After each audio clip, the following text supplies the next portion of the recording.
Hi friends, ఎలా ఉన్నారు? మీరు నా వీడియోస్ చూస్తున్నారు కానీ లైక్ చేయట్లేదు. లైక్ చేయాలి అంటే యూట్యూబ్లో ఎడమ వైపు ఉండే బాటిల్ పైన క్లిక్ చేయాలి. సబ్స్క్రైబ్ చేయాలంటే యూట్యూబ్లో కుడివైపు ఉండే సబ్స్క్రైబ్ అనే బటన్ని క్లిక్ చేయండి. Thank you. Welcome back to my channel. Friends, నేను మీకు ఈ వీడియోలో మనం ఎస్బీఐ నెట్ బ్యాంకింగ్ డీటెయిల్స్ అనేవి ఎలా క్రియేట్ చేసుకోవాలో నేను మీకు ఈ వీడియోలో అయితే చెప్తాను. వీడియో అయితే ఎండ్ వరకు అయితే చూడండి. సో మీరు కనుక మీ నెట్ బ్యాంకింగ్ రిజిస్ట్రేషన్ అనేది చేసుకోవాలి అంటే మీరు ఆన్లైన్ ఎస్బీఐ అని ఉంది కదా, ఈ వెబ్సైట్లో అయితే ఓపెన్ చేయాలన్నమాట. ఈ వెబ్సైట్ లింక్ అనేది నేను మీకు డిస్క్రిప్షన్లో ఇస్తాను. సో వన్స్ మీరు వెబ్సైట్ అనేది ఓపెన్ చేశాక మీకు ఇక్కడ పర్సనల్ బ్యాంకింగ్ అని ఉంది కదా, ఈ పర్సనల్ బ్యాంకింగ్ మీద క్లిక్ చేయండి. క్లిక్ చేసిన వెంటనే మీకు ఈ విధంగా మళ్ళీ కంటిన్యూ టు లాగిన్ అని వస్తుంది. ఈ కంటిన్యూ టు లాగిన్ మీద అయితే క్లిక్ చేయండి. ఇన్ కేస్ కనుక మీకు ఆల్రెడీ ఇంటర్నెట్ బ్యాంకింగ్ డీటెయిల్స్ కనుక ఉంటే, యూజర్ నేమ్ పాస్వర్డ్ ఉంటే మీరు ఇక్కడైతే లాగిన్ అనేది చేసుకోవచ్చు. లేదు మీరు కొత్త యూజర్ నేమ్ పాస్వర్డ్ అనేది క్రియేట్ చేసుకోవాలి అంటే మీకు ఇక్కడ న్యూ యూజర్ అని ఉంది కదా, సో న్యూ యూజర్ మీద అయితే క్లిక్ చేయండి. క్లిక్ చేసిన వెంటనే ఇది మీకు ఈ పేజ్లో అయితే ఓపెన్ అవుతుంది అనమాట. ఇక్కడ ఏంటంటే మనకి 2 ఆప్షన్స్ అయితే ఉంటాయి.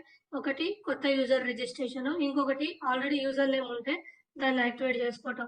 సో మనం న్యూ యూజర్ రిజిస్ట్రేషన్ చేస్తున్నాం కాబట్టి నేను ఇక్కడ న్యూ యూజర్ రిజిస్ట్రేషన్ అని అయితే సెలెక్ట్ చేసుకున్నాను.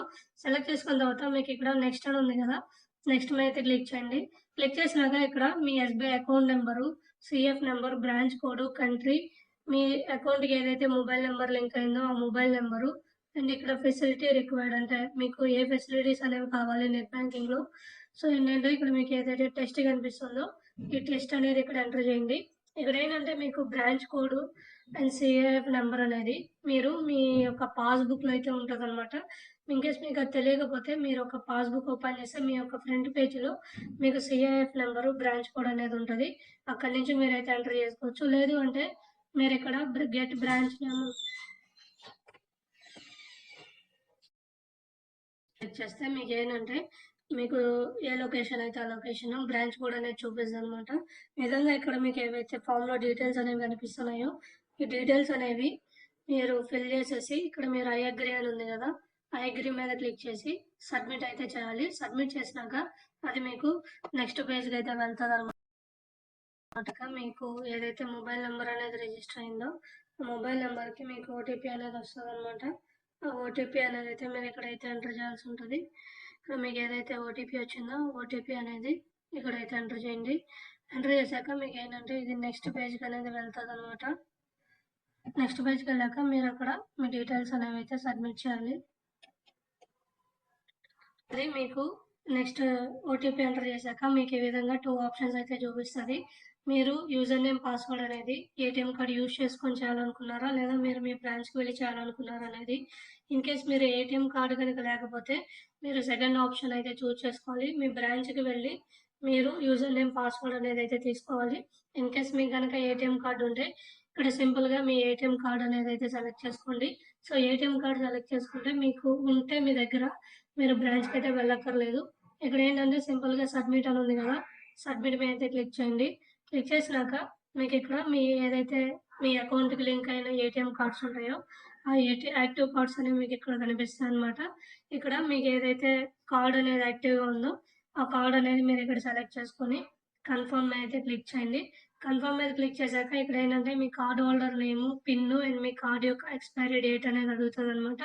ఈ డీటెయిల్స్ అన్ని మీకు ఏదైతే ఏటీఎం కార్డ్ ఇచ్చారో ఆ ఏటీఎం కార్డ్ మీద ఏమైనా ఉంటాయి.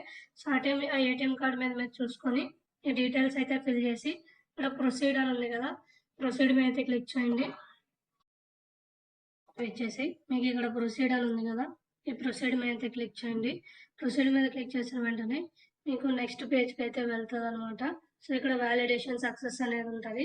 సో మీరు ఏం చేయాలంటే ఈ పేజ్లో అయితే కొంతసేపు అయితే వెయిట్ చేయండి. వెయిట్ చేయకుండా మీరు ఏంటంటే ఇక్కడ క్లిక్ హియర్ అని ఉంది కదా, సో క్లిక్ హియర్ మీద అయితే క్లిక్ చేయండి. ఆ పేజ్లో కొంతసేపు అనేది వెయిట్ చేశాక ఇక్కడ ఏంటంటే మీకు మీ యూజర్ నేమ్ అనేది సెట్ చేసుకోమని అడుగుతుంది. అండ్ న్యూ లాగిన్ పాస్వర్డ్ అనేది అయితే సెట్ చేసుకోమని అడుగుతుంది. సో ఇక్కడ మీకు మీరు ఏదైతే యూజర్ నేమ్ అనేది సెట్ చేసుకోవాలనుకున్నారో ఆ యూజర్ నేమ్ అనేది సెట్ చేసుకోండి. మీకు ఏంటంటే యూజర్ నేమ్ సెట్ చేసుకునేటప్పుడు మీరు యూనిక్గా అయితే సెట్ చేసుకోవాల్సి ఉంటుంది. ఇంతకుముందు ఆల్రెడీ యూజ్ చేసింది అయితే యూజ్ చేయకూడదు. సో ఇక్కడ ఏంటంటే మీరు మీ యూజర్ నేమ్ అనేది యూనిక్గా అయితే ఇవ్వండి. ఇచ్చిన తర్వాత ఇక్కడ మీకు చెక్ యూజర్ నేమ్ అవైలబిలిటీ అని ఉంది కదా, సో దాని మీద క్లిక్ చేస్తే మీకు ఏంటంటే ఆ యూజర్ నేమ్ అనేది అవైలబుల్‌గా ఉందా లేదా అనేది చూపిస్తది. ఇక్కడ మీకు ఐ యాక్సెప్ట్ టర్మ్స్ అని ఉన్నాయి గదా! దీని మీద క్లిక్ చేసి మీరు ఏదైతే పాస్‌వర్డ్ అనేది పెట్టుకోవాలనుకున్నారో ఆ కొత్త పాస్‌వర్డ్ అనేది 2 టైమ్స్ అయితే ఇక్కడ ఎంటర్ చేసేసి సబ్మిట్ మీద అయితే క్లిక్ చేయండి. యూజర్ నేమ్ అనేది గనక అవైలబుల్‌గా ఉంటే మీకిక్కడ ఈ విధంగా గ్రీన్ కలర్‌లో వస్తది.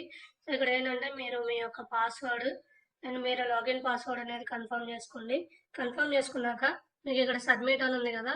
ఈ సబ్మిట్ మీద అయితే క్లిక్ చేయండి. సబ్మిట్ మీద క్లిక్ చేశాక మీకు సక్సెస్‌ఫుల్‌గా మీరు రిజిస్ట్రేషన్ అయితే అయిపోద్ది. నెట్ బ్యాంకింగ్ డీటెయిల్స్ అనేవి రిజిస్ట్రేషన్ అయితే అయిపోద్ది.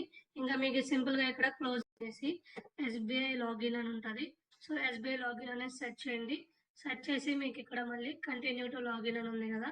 ఈ కంటిన్యూ టు లాగిన్‌లోకెళ్ళేసి ఇక్కడ మీరు చెక్ చేసేసి ఇక్కడ మీకు యూజర్ నేమ్ అనేది పాస్వర్డ్ ఇచ్చేసి మీరైతే సైన్ ఇన్ అయిపోవచ్చనమాట. మీరేదైతే యూజర్ నేమ్ రిజిస్ట్రేషన్ అనేది మీరు రిజిస్ట్రేషన్ అయిపోయినాక మీరు ఈ పేజ్‌కొచ్చేసి మీ ఇక్కడ యూజర్ నేమ్ పాస్వర్డ్‌ని ఇచ్చేసి లాగిన్ అయితే అయిపోవచ్చనమాట. ఈ విధంగా ఏంటంటే మీరు నెట్ బ్యాంకింగ్‌కి ఎస్‌బీఐలో నెట్ బ్యాంకింగ్ అయితే రిజిస్ట్రేషన్ అయితే చేసుకోవచ్చు.